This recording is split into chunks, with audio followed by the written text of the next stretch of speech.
Here we go with another edition of Banter Smalltalk, of course sponsored by Build & Timber, which is more than just Goodwood. Today I'm delighted to be joined by one of my former City fans, Steve Gorringe. First of all, Steve, thanks for agreeing to this interview. What are you doing, having a cup of tea or coffee there? Cup of tea. Cup of tea. So I'm going to start with, obviously, the recent signings. What do you think to the recent signings and the players that we've let go through City? Do you think the recruitment seems a lot better? It appears so, yes. Yeah. And who's your favourite signing, would you say, so far? I don't know, because I've just missed them. I've not been very well, and I've just got up this morning and found that we've signed two more. So, I don't know. Rowe, obviously. Yeah. He's the one. Yeah, we needed something up front, and Rowe has been absolutely fantastic. All three games that he's played in. It was unfortunate not to score at Peterborough, but the two goals that he scored, well, you can't. It's what we wanted. It's what we wanted in the team, and now we've got it. So, and it gives a lift to everybody else as well, because they know that their efforts aren't in vain. You know, if you're going and you're creating things and nobody's putting it in the back of the net, then you'll get downhearted, won't you? But this lot now, since Stuart went, they've just picked up. Something's happened, obviously, and it's great. It's fantastic how football seasons go. Sometimes you're down there, and then next time you're up there, and we're on the way up now. Yep. And do you think it's possible that we could reach the playoffs, or do you think that's too much to ask now? Well, we're nearer the playoffs than what we are dropping into relegation zone again. So anything's possible. And when you think about it, what have we done? We've gone 8 games now without a defeat. So if we can continue in that vein, is it 4 wins and 4 draws? I think it's 5 wins and 3 draws. I'm not exactly sure. That's automatic. Yeah, that's automatic promotion, is that? But it's halfway through the season. So I think if we do anything, we're going to be pushing for a playoff place, and let's hope, at the end of the season we're somewhere near. Yep, I definitely agree. And do you think, obviously I don't think fans are going to be back this season, do you think we'll be back next season, or do you think that's touch and go? I don't know, I'm not Boris Johnson, mate. I think it all depends on people. You see, there are people that are saying this is all a scam, the COVID-19 thing, but the other week I lost an old friend through it, and she lost her husband 2 days before. So it's out there, and it is serious. And my wife's had a COVID jab because she's vulnerable. I'm still waiting for mine because I'm not old enough yet. Oh, yes, you are. Yeah. Despite what you might think, Nick. And so I think it's something that we've got to be very, very careful of.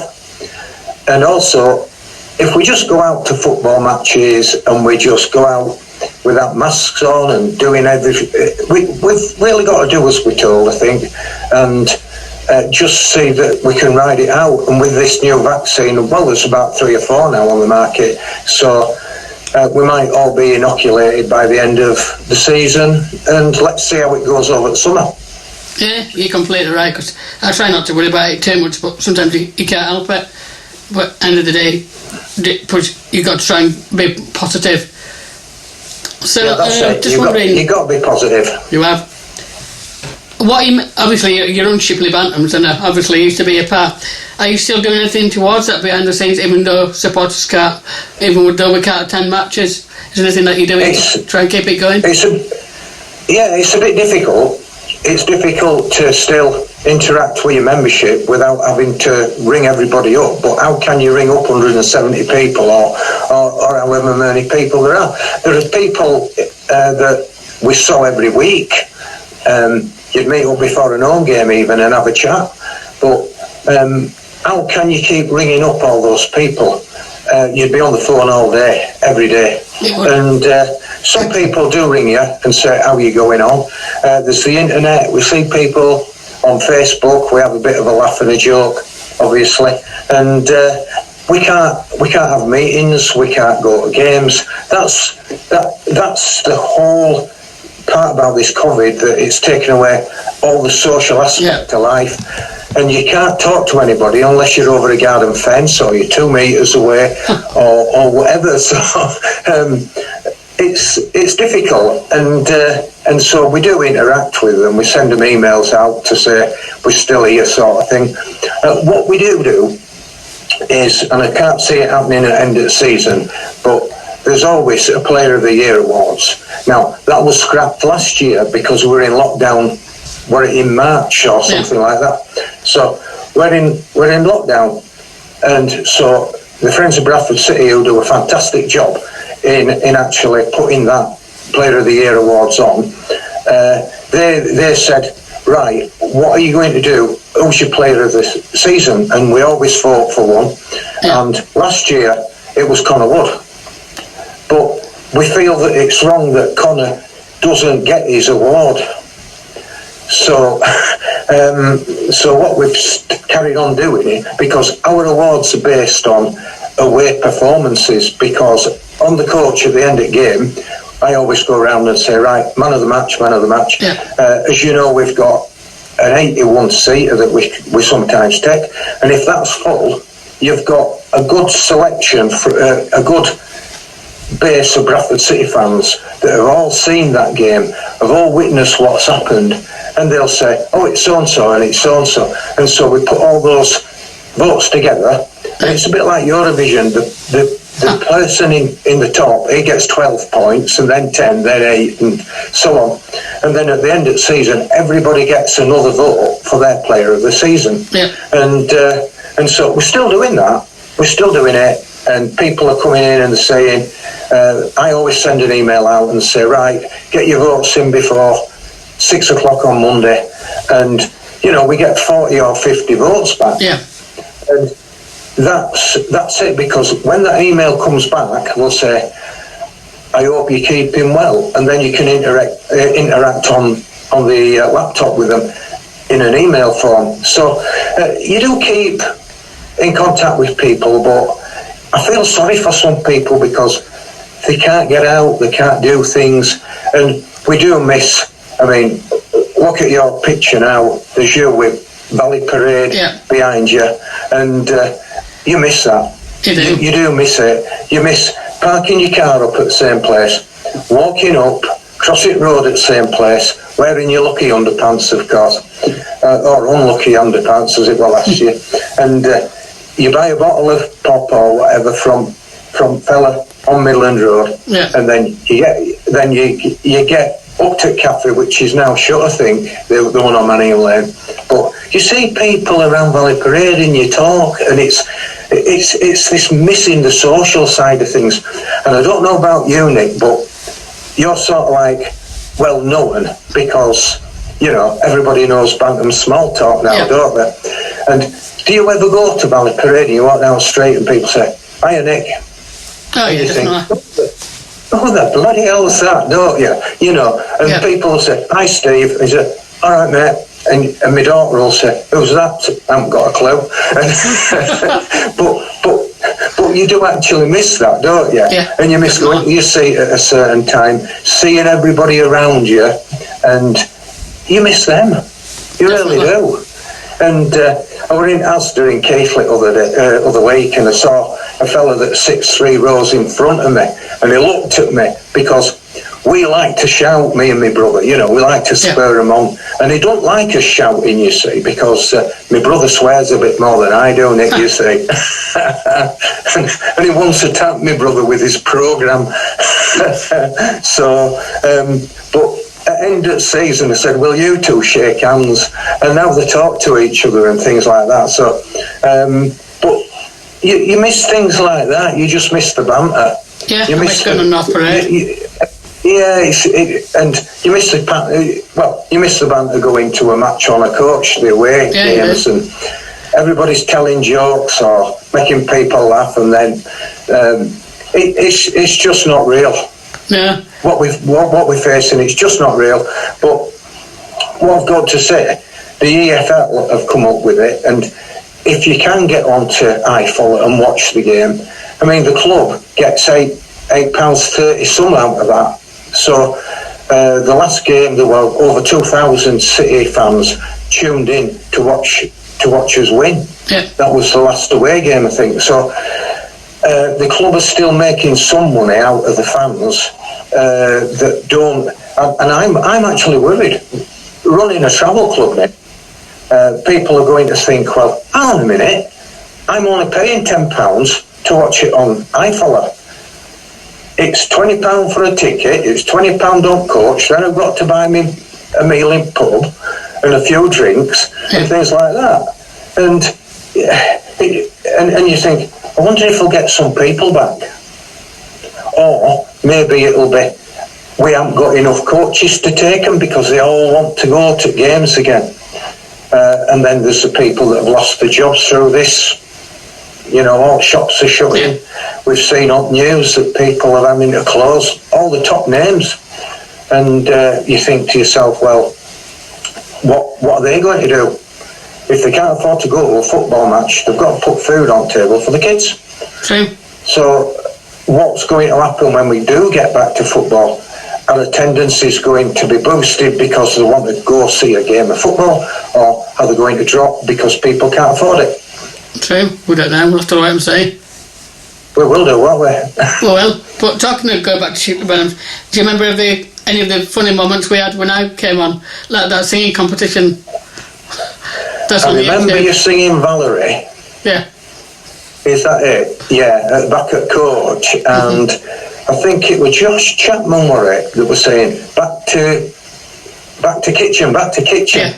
And Josh is doing quite well now, isn't he? Because he's media officer at Keighley Cougars. Yeah, and then what young Matthew was, and he didn't know words, did he? Yeah.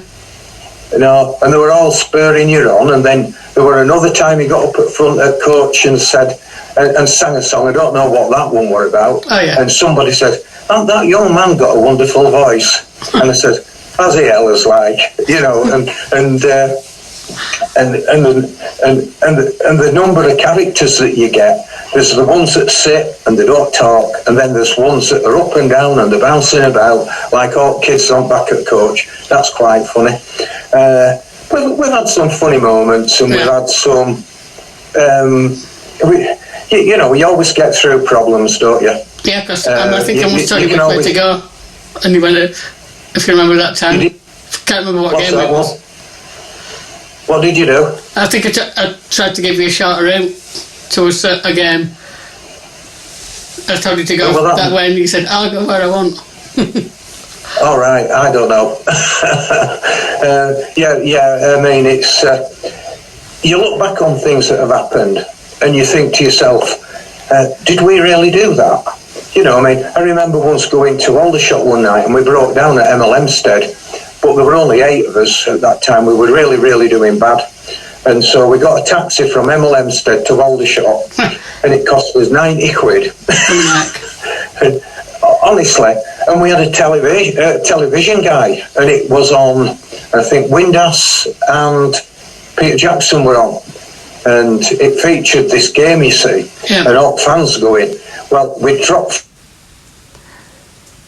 a people carrier, which I were driving, and it broke down on M1.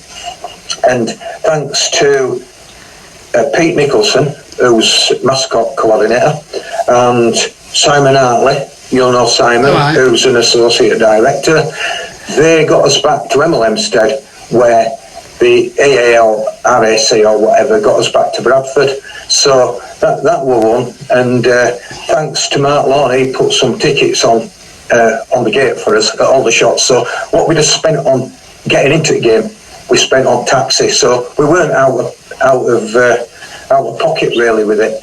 Yeah. But we made the game from 90 mile away or something like that. No, it were about 45 mile away. So. But we made the game, and they just kicked off as we got in. So there were that one. We were going to Charlton one night, and we're driving down M1, and there were a big thud and a scrape, and I were back at coach talking, because I'm good at that, Nick. You might have noticed. And I went flying down at the front of the coach, and Andy's pulling in onto our shoulder. And he got off, and he looked under coach, and he said, "Oh, for sake, you see, you insert any word you want." And then Steve, the other driver, looked under, and he says, "Oh, for sake." Yeah. And I looked on underneath, and I said, "Oh, for sake, you see."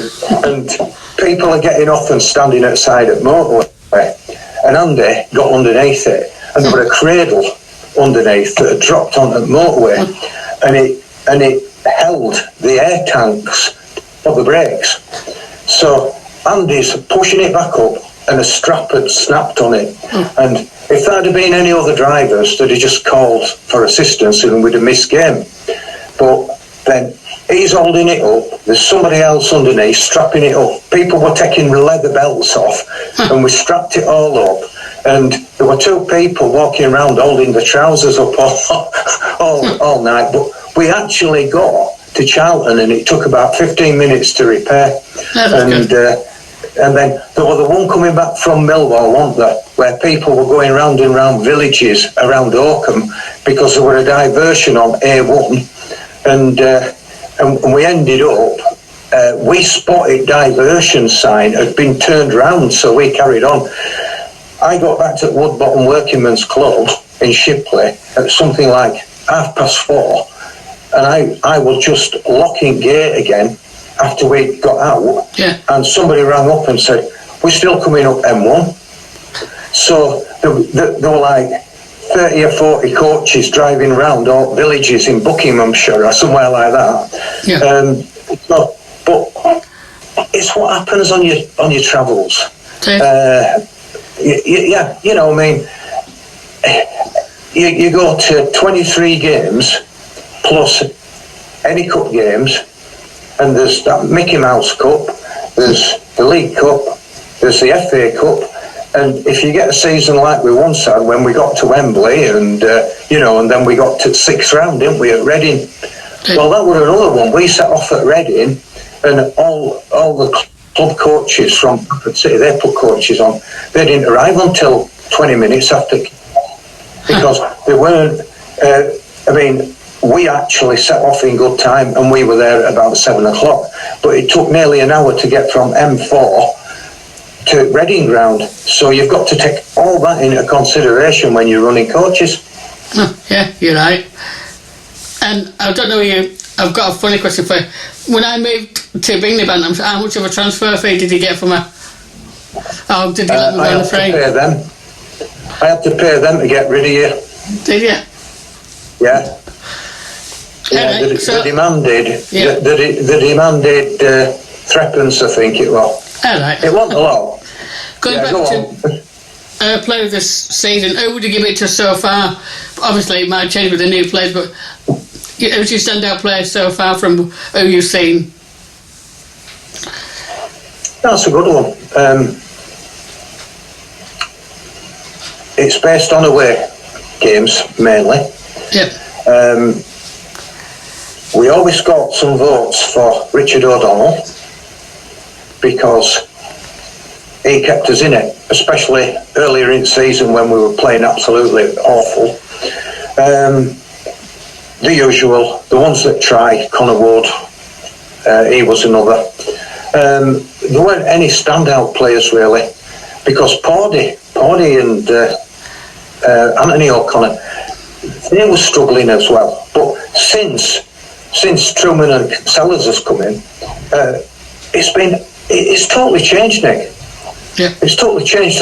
There's something, whether the players haven't wanted to play that formation or not, I don't know. Don't ask me. But they've come in, they've changed the formation, they've organised the players, they're playing players in the positions that they used to, and it's just changed totally. It's amazing. I don't know why, but it happens in sport. This is almost like, and it was covered in Telegraph and Argus other night, it's almost like, and you won't remember it, but in 1987, Trevor Chirrut had been given the push.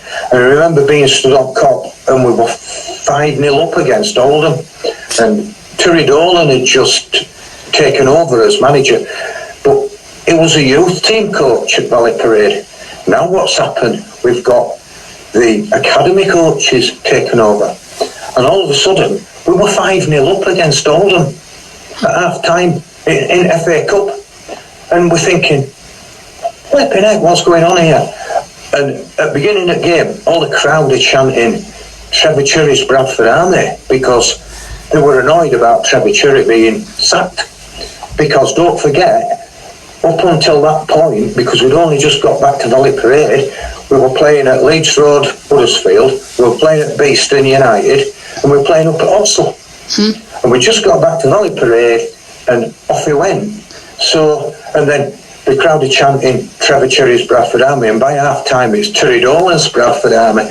And we went up the league, and then I think the season after, we got into playoffs. We lost to Middlesbrough, and it would have meant a final against Chelsea at that time, because the bottom, it was 3 clubs from that division and 1 club from what was the first division, which is now the Premier League.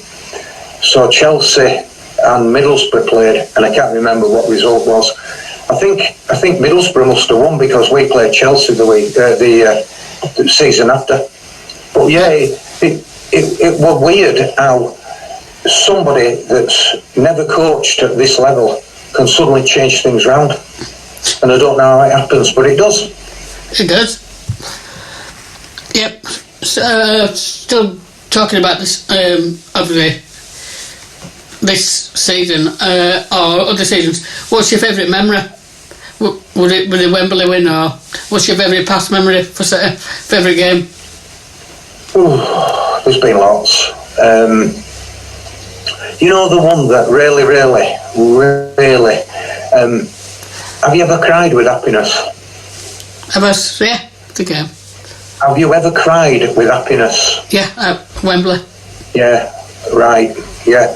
The first time I cried was at Wolverhampton, and final whistle went, but there was so much tension, wasn't there? Yeah, I remember. And it was like, we got to 3-1, and then they pulled a goal back, which was suspiciously offside, if you remember. I'll have to watch it. Then they got a free kick, and they hit the post. And I think that is where the width of the post, the width of the post is a fantastic organisation, and they've got a website, haven't they, where they report on everything. And is it Jason that does it? Yeah. And I think that's where they got that title from, width of a post, because without it, we'd have still been down there and we wouldn't have gone up into Premier League. So, and the final whistle went, it was so, my daughter went out, she went out and she stood in the concourse at back, and there were some steps coming up, and then you went back down steps on terracing, and she said all she could see was the top tier of the stand opposite, and she said, and she could hear a crowd, and it were like building up, and then it would go down again, and then final whistle went, and everybody went absolutely mental. A mate of mine, he went into toilets and turned all hand dryers on because he couldn't stand the tension. But I'd paid to watch that game, so I was watching it. Yeah. And everybody's leaping about like lunatics, and I'm sat crying my eyes out. And my daughter's saying, "We've won, Dad, we've won." And I said, "We're in Premier League." And it was so emotional. As you know, we do. You do a little bit for BCB, don't you? Radio, 106.6 FM. And I record Bantams, straight from the Bantam Speak. It's an half-hour programme, half past 1 every Saturday. Yep. And they rang me the morning after we'd beaten Aston Villa. Or we hadn't beaten them at Villa Park, we'd lost 2-1. But on aggregate, we'd got through to Wembley. And I gave them about 5 minutes interview, and they said, "What does this mean?" And I just burst into tears on radio. So that's how it gets you. Arsenal at home, Yeah. I were in a world of my own, mate. I were running up and down, and it was like, especially when penalties were going in, Yeah. and I was at top of the lower tier in Cop because Arsenal had Old Midland Road. They did. And otherwise I'd have had my favourite seat. And every time we scored, I'm running down and running back up, and people must have been looking at me and thinking, he's mental. Well, I know that, you know. And but everybody was. It was absolutely fantastic. It was. I went home and I couldn't sleep. I went on the internet, and at about 2:30 in the morning, I thought, well, I've got to go to work tomorrow, so I went to bed, and I didn't sleep. Then I did go to sleep. I got to sleep, and at 4:30 in the morning, I woke up again, and I looked at the clock, and I thought, it's only 4:30, and I just burst out laughing. My wife woke up and she said, what are you laughing at? I said, I was giggling and laughing 4:30 in the morning because we'd beaten them on penalties, hadn't we? Yep. And that showed other favourite teams. Yeah, funny you should mention that because I've got something down there.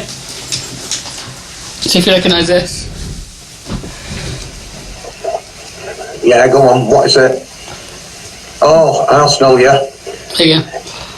Now, I want to tell you a little thing about the Scarves. Yeah. Many years ago, I've worked it out. I've missed 8 Bradford City games home and away in 27 seasons. But prior to that, if City were playing when I was younger and I had a young family, and I couldn't afford to go to every game that City played, and if they were playing at Torquay or Plymouth or somewhere like that, I'd say to the kids, where do you want to go? So we ended up supporting Sheffield Wednesday. Yep. And my daughter used to have a Bradford City scarf with a Sheffield Wednesday scarf sewed on the side. So when we got them in Cup, she wore this on Cop. And I think Sheffield Wednesday scored first, so she swapped her scarf round so that it showed blue and white.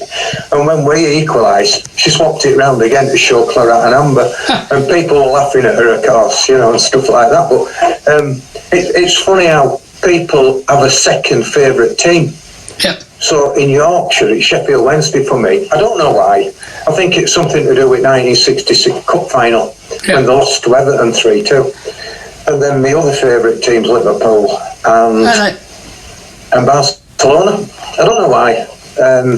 But, you know, it's just, you choose teams, don't you? But I used to go to Liverpool a little bit and watch Liverpool. And I also used to, I've been to Barcelona to watch games. That's an experience, and it's just I'm in love with football, and I'm in love with Bradford City, really. So that's just it, and it's the single biggest thing in your life. Not my life split into 2: personal life, family, Bradford City, and that's the way I look at it. And sometimes, you know, when I remember a phone ringing, I was driving to a lake in Iceland, the country, not the shop, and we were playing Oxford. And I've missed 8 games in 27 seasons, and 3 of them have been against Oxford. And we've won every single one. So, Bradford City fans out there, next time we play Oxford, all club together and send me somewhere on holiday, and you'll win. And I got a call on my phone, and I went, yes, we've scored. And it was Andrew Davis. And I think we beat Oxford 2-0 that day. Yeah. And I were in SeaWorld. We're at SeaWorld in Florida. And I'm leaping about like a lunatic because Kyle Reid scored a penalty against Oxford, and everybody's looking at saying, Reid has scored a penalty. You know, daft stuff like that. And everybody's sort of drifting off to one side as disowning me, as they do. Yeah, so yeah, go on. I think it's got to be. I remember once we played Darlington, and it must have been late 60s, and my mum said, "You're not going," and it was a Friday night, I think, and I said, "But it's at Darlington, it's not far," and she said, "No, you're not." So anyway, we didn't have a telephone or anything, so I were at payphone in our village where I grew up, and they kept ringing Bradford City, and at near end of game they stopped answering phone. I think they must have been celebrating down there. And so I tried to ring Darlington, and I tried to get on to operator, and operator says, "Oh, for goodness sake, lad," he said, "will you stop ringing me?" And it must have been the same operator. And so I rang again. He said, "You've won 3-1. All right." you know, the little things like that. But now, you see, when I was a kid and I did my paper round on a Saturday, I used to sellotape a transistor radio to my handlebars and my bike, and used to be cycling away with sports report on. And so you didn't get to know how your team were doing until 5 o'clock.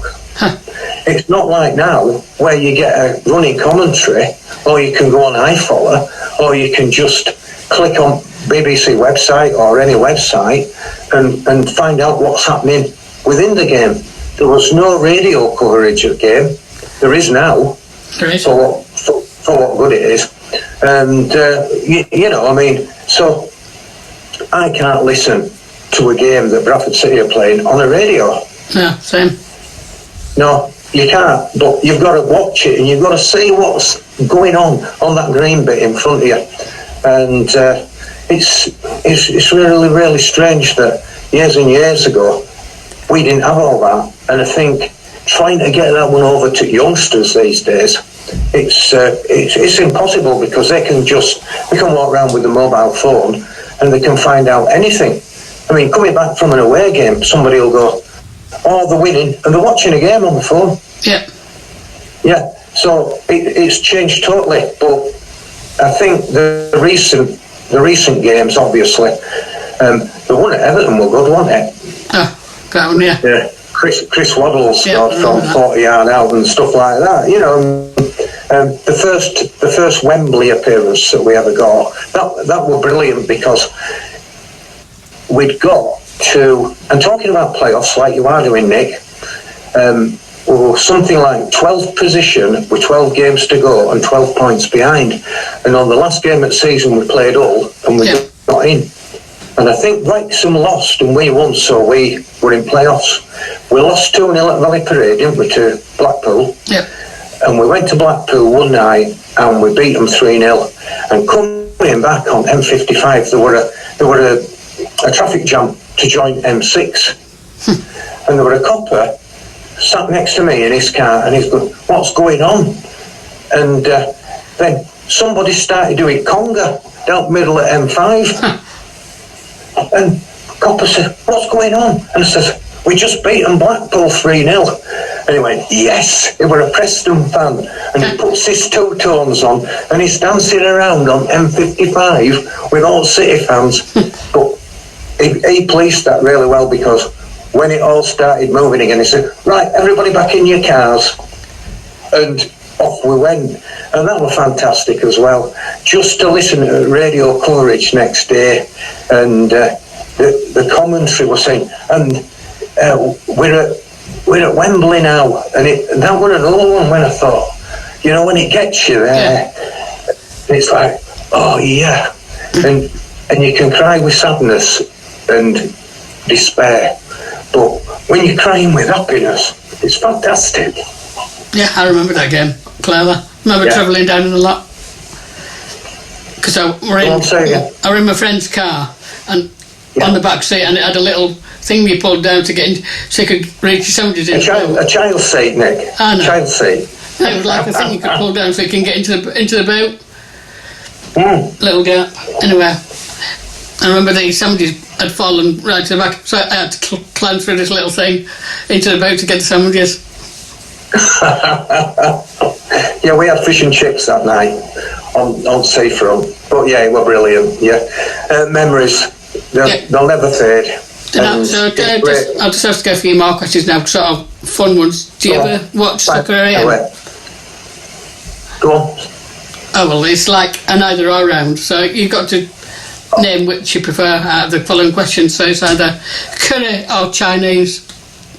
Curry. Ant or deck? None.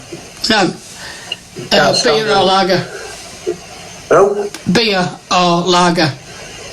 Anything I could get hold of when I were an alcoholic. Now then, 11th of October 1987 was the last time I touched a drink. Wow. So that's a non-question for me. Yep. Go on, carry on. So J2O or orange squash? J2O. What's Orange your and passion favourite flavour? fruit. Orange and passion fruit. Yep. Go on then. Man United or Manchester City? None. Liverpool or Everton? Liverpool. Obviously. Promotion or this is next season. If we don't go up this season, promotion or FA Cup win? Promotion. I would say, would you want to do that automatically, or would you want to go to Wembley again? Or would you want to win the league? Automatic. It drags on. I've got to cancel my holidays. Yep. Automatic. Let's get it over and done with. Yep. And do you also remember that time I was supposed to interview at BCB Radio? Yes. Yes, and you never turned up. No. I'll tell you why. Because clocks had gone forward or back. I can't remember which it was. And it was a Thursday. Yeah, it was a Thursday, wasn't it? It was. Yeah. Yeah, I forgot to put the clock back. Clocks had altered on the Sunday, and you hadn't altered yours, and you got up late. I did. And how long ago was that then? Sorry, say that again. How long ago was that? Oh, I don't know, years ago, I can't remember now. It must be at least 3 years. Yeah, it must, definitely. Yeah. I called you some names there, didn't I? I did, you did. Yeah. So we'll sort of just go with a couple more questions before we thank you for your time. Have you got any messages for City fans who are, like we said earlier, for when we do return to Valley Parade, or any special messages for them to keep going until then? I'd just like to say to all City fans that when we do get back to Valley Parade, if there are still guidelines in place, please observe them, because Bradford City have been absolutely fantastic. We've not had a COVID test come back positive, and they're testing 40 odd people twice a week. Yeah. Just so that we can get on that green bit every Saturday and every Tuesday night, so that we can watch on iFollow at the moment. And they've done absolutely everything right. And the likes of Ryan Sparks, Paula Watson, Mick Shackleton, and other people that work at Valley Parade have put all that into place so that our players are safe, all the coaching staff are safe, and the people that work at Valley Parade are safe. And I know for a fact that when we were supposed to be 7,500 in the ground, they'd got a system where there were 4 missing seats and then 2, another 4 missing seats and 2, and they put that into their computerised system so that people could go and watch a match safely. Yep. And they've worked like hell behind the scenes for all of us. So observe any guidelines and spur your team on and get behind them and give them some, really get behind them, even if they're not playing well, because the last twice we played, we've scraped wins, but we've battled, and with the crowds behind us, we can make games that we will probably have drawn into a win. Exactly. And games that we probably have lost into a draw. And that's what the crowd does. It really does, doesn't it? It does, yeah. So So I want to thank you for your time and just remind you that if you ever go down to Build and Timber and quote Bantams Smalltalk, if you ever build anything in your garden, you'll get yourself 15% off. All right, okay. What do they do at Build and Timber? Sell timber more than just good wood. More than just good wood? I don't understand that one, good wood. Is that wood that's not warped? No. No, come on, explain it to me, Nick. Means good quality and obviously... Oh, right, okay then. Good quality, right. Good service, and it's more spelt as in M-O-O-R, which people say I've spelt wrong. No, I haven't. I've done it on purpose because it's near Building More and it gets people asking. I've seen your spelling, Nick. I'll believe you on this occasion.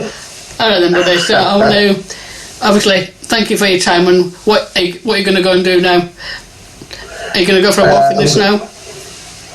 No, it's a bit too deep in snow at the moment, and I've just scrubbed my walking boots, so they're a bit wet.